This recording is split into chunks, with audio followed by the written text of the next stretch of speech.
الشیطان الرجیم بسم اللہ الرحمن الرحیم وَلَنَبْلُوَنَّكُمْ بِشَيْءٍ مِّنَ الْخَوْفِ وَالْجُوعِ وَنَقْصٍ مِّنَ الْأَمْوَالِ وَالْأَنفُسِ وَالثَّمَرَاتِ وَبَشِّرِ الصَّابِرِينَ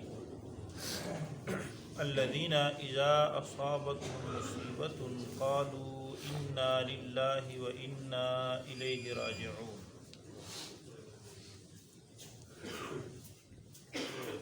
اولئک علیہم صلوات من ربہم ورحمہ واولئک هم المہتدون۔ صدق اللہ العظیم۔ سورۃ البقرہ آیت نمبر 155، 156 اور 157۔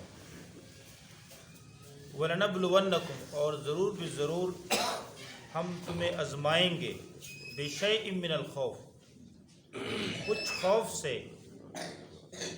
والجوع، اور بھوک سے، ونقص من الاموال، اور کمی سے مالوں میں، والانفس، اور جانوں میں، والثمرات، اور پھلوں میں، وبشر الصابرین، اور خوشخبری سنا صبر والوں کو، جو صبر کرنے والے ہیں ان کو خوشخبری سنا۔ الذین، وہ لوگ، اذا اصابتہم مصیبہ، کہ جب پڑے ان پر کوئی مصیبت، قالوا، تو وہ کہہ دیتے ہیں، انا للہ و انا الیہ راجعون، ہم سارے اللہ کے لیے ہیں اور ہم اسی کی طرف جو ہے لوٹنے والے ہیں، لوٹ کر جانے والے ہیں۔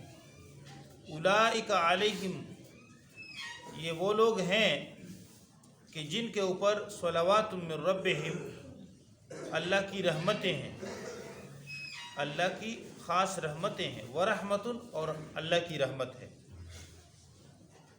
اللہ کی رحمت اور شفقت ہے اور مہربانی ہے۔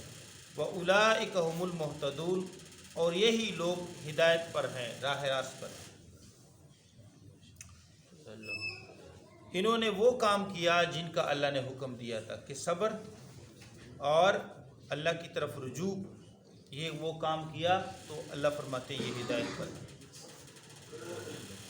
یہاں پر اللہ جل شانہ ذات عالی نے مومنین سے، مسلمانوں سے، اور بالخصوص صحابہ کرام سے ارشاد فرمایا ہے کہ اللہ تعالیٰ کے امتحانات تمہارے اوپر آئیں گے، خوف اور بھوک اور مالوں کی کمی اور جانوں کی کمی۔ تو صحابہ کرام رضوان اجمعین پر وہ سارے امتحانات آئے اور وہ ثابت قدم رہے۔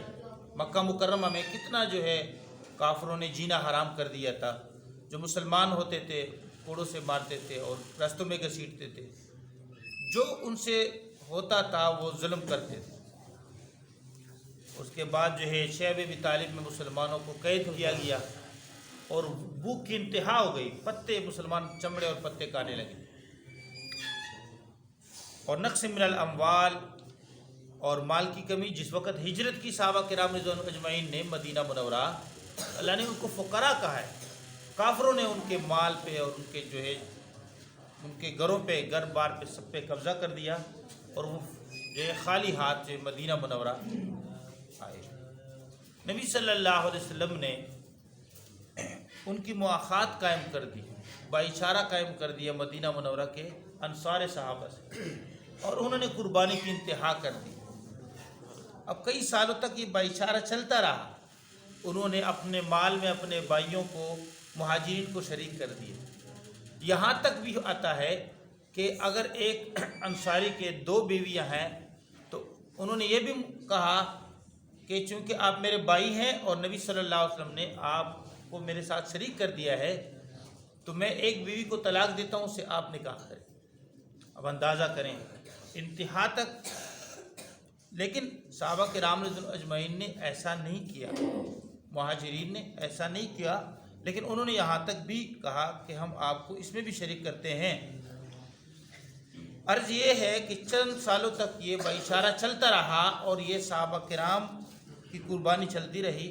اس کے بعد جب بنو نذیر کے جو ہے مال، ان یہودیوں کے، جب انہوں نے دھوکہ کیا مسلمانوں کے ساتھ، اور مسلمانوں نے ان کو شام تک، حشر کی زمین تک، یہاں تک بھی تشریح ہے کہ اللہ کے نبی نے فرمایا کہ جو حشر کی زمین ہے وہاں تک تم جاؤ، یعنی شام کی زمین تک، یعنی وہاں ان کو جلا وطن کر دیا اور ان کے اسلحے پر اور ان کے مال پر مسلمانوں نے قبضہ کر دیا. تو نبی صلی اللہ علیہ وسلم نے وہ سارا مال جو ہے مہاجرین میں تقسیم کر دیا تاکہ مہاجرین جو ہے اپنے یعنی پیروں پر کھڑے ہو جائیں. اور انصار مدینہ جو ہے اس پر راضی ہوئی، اور انصار مدینہ نے یہ بھی کہا اے اللہ کے رسول اگر آپ ہمارا مال بھی ان کو تقسیم کر دیں تو ہم اس پر بھی راضی. تو یہ جو ہے اللہ جل شان ذات علی کے امتحانات، لیکن انہوں نے ثابت قدمی کی. بھوک اور نقص من الاموال بھی ہو گیا، مال کی کمی، اور والانفس اور جانوں کی کمی. یعنی تو غزوہ احد میں 70 صحابہ کرام، بڑے بڑے امیر حمزہ رضی اللہ تعالیٰ عنہ اور بڑے بڑے مہاجرین جو انصار کے سردار تھے وہ بھی جو ہے اس میں شہید ہو گئے. تو جانوں کی کمی صحابہ کرام رضی اللہ اجمعین. اور اس سے کے علاوہ جو ہے یعنی جو قاری تھے، قرآن پاک کے قاری تھے، وہ بھی بہت سارے جو ہے شہید ہو گئے، یعنی جانوں کی کمی. اور وہ قاری جو قرآن پاک کے قاری تھے وہ اتنے یعنی سمجھدار تھے، اللہ کے نبی صلی اللہ علیہ وسلم نے ان کو جو خود جو ہے تربیت فرمائی تھی. وہ مسلمانوں کی بہت یعنی علم اعتبار سے بہت کمی ہوئی. اور ثمرات جو ہے یعنی پھلوں کی کمی، ان تمام جو ہے یعنی تنگیوں کے ساتھ اللہ تعالیٰ نے مسلمانوں کو آزمایا، لیکن انہوں نے صبر کیا. اور اس میں یہ بھی ہے، فرماتے ہیں کہ اولاد کے مرنے کا بھی امتحان ہے.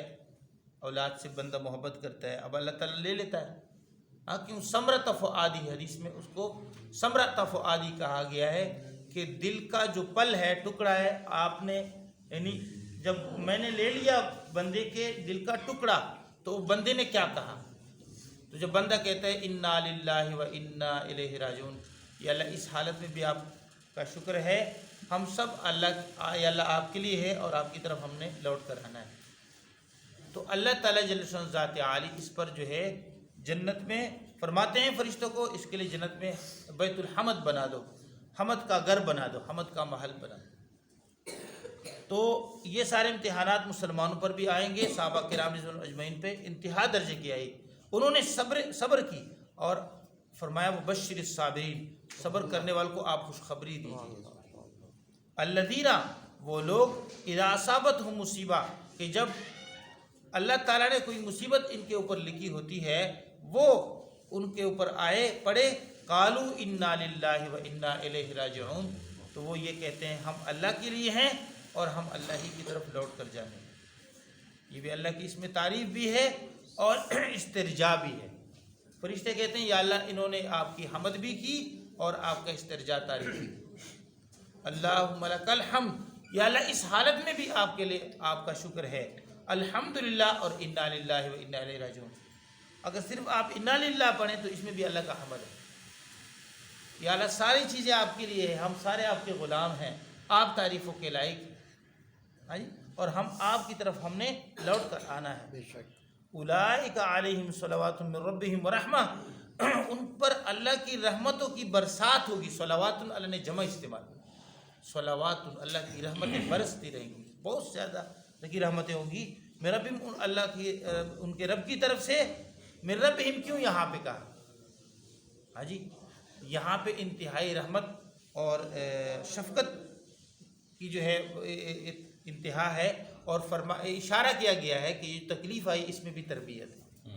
اللہ جل شانہ ذات عالی رب ہے تو وہ رب جو ہے تربیت کرنے والی ذات ہے. اس میں اللہ بندے کی تربیت فرماتا ہے. جیسے ابراہیم علیہ ابتلا ابراہیم ربہ بکلمات فاتمہم، ابراہیم علیہ السلام سے اللہ نے امتحان لیا کہ وہ اللہ تعالیٰ اس کا رب تھا، رب اس کے رب نے تربیت. تو نیک بندوں پہ اللہ کے امتحانات جب آتے ہیں یہ تعذیب کے لیے نہیں ہوتے، یہ تربیت کے لیے ہوتے. اس لیے اللہ بندے کی تربیت فرماتے ہیں. اب صحابہ کرام اجمعین جو تھے وہ تو اولین جو ہے سب سے بڑے ایمان والے تھے، جو نبی صلی اللہ علیہ وسلم کا ساتھ دینے والے تھے، تو ان کو جو کافروں کے ہاتھوں سے سزا ملتی تھی وہ اس میں جو ہے ان کے ایمان کی پختگی تھی اور تربیت تھی۔ اب اگر کسی بندے پر جو ہے اللہ کا امتحان ہو تو آپ اس کو یہ خیال نہ کرنا کہ اللہ نے اس کو نشانہ بنا دیا، اللہ عذاب دے رہا ہے۔ یہ باتیں اللہ تعالیٰ لکھتے ہیں اور یہ اللہ تعالیٰ پوچھیں گے کہ آپ فیصلہ کرنے والے، فیصلہ تو میں نے کرنا ہے۔ من ربی، اللہ کی تربیت ہوتی ہے اللہ کی طرف سے، ورحمہ اور مہربانی ہوتی ہے۔ رحمہ ترقی ہے، ایمان کی ترقی ہے، اللہ کی رحمتوں کی برسات ہے۔ جس وقت وہ تکلیف آ رہی ہوتی ہے اس وقت بھی اللہ کی صلوات من ربہم، اللہ کی خاص رحمت ہے۔ اور صلوات جو ہے ان رحمتوں کو بھی کہا گیا جس سے اللہ تعالیٰ بندے کو جو ہے جہالت سے نور کی طرف نکالتے ہیں۔ هو الذی یصلی علیکم وملائکتہ لیخرجکم من الظلمات الی النور وکان بالمؤمنین رحیما۔ یہ مراد ہے، اللہ تعالیٰ تمہارے اوپر رحمت اس لیے نازل فرماتے ہیں، وہ خاص رحمتیں جس کی وجہ سے انسان تاریکیوں سے نور کی طرف جاتا ہے، ایمان کی نور کی طرف جاتا ہے، گمراہیوں سے نور کی طرف، اور جو ہے تزکیے کی طرف جاتا ہے، ایمان کے کمال کی طرف جاتا ہے۔ یہ تربیت ورحمہ اور اللہ کی خاص رحمت ہے۔ یہ جو امتحان ہے یہ بھی اللہ کی رحمت کی وجہ سے ہے کہ اللہ چاہتے ہیں کہ دنیا میں اگر ان کو تکلیف پہنچے تو اس کی وجہ سے میں اس کے گناہ معاف کر دوں، اس کے درجے بلند کر دوں، کل قیامت کے دن جو ہے یہ میرے پاس صاف آ جائے، گناہوں سے صاف۔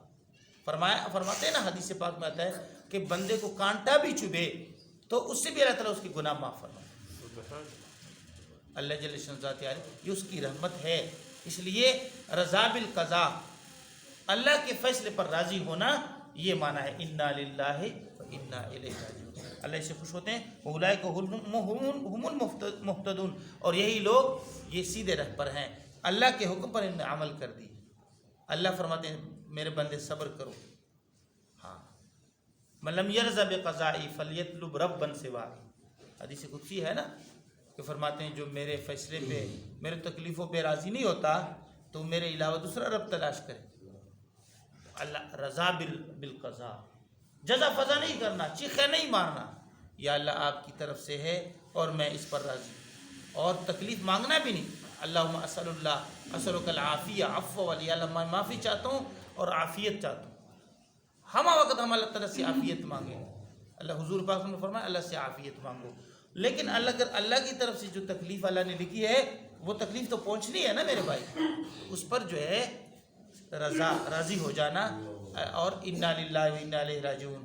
اللہ تعالیٰ بہت خوش ہوتے ہیں کہ میرا بندہ میری بندگی پر راضی ہو۔ وہ اولئک هم المہتدون، اور یہ لوگ سیدھے راہ پر ہیں۔ اللہ تعالیٰ ہم سب کو عمل کرنے کی توفیق نصیب فرمائے، آمین۔ الحمدللہ۔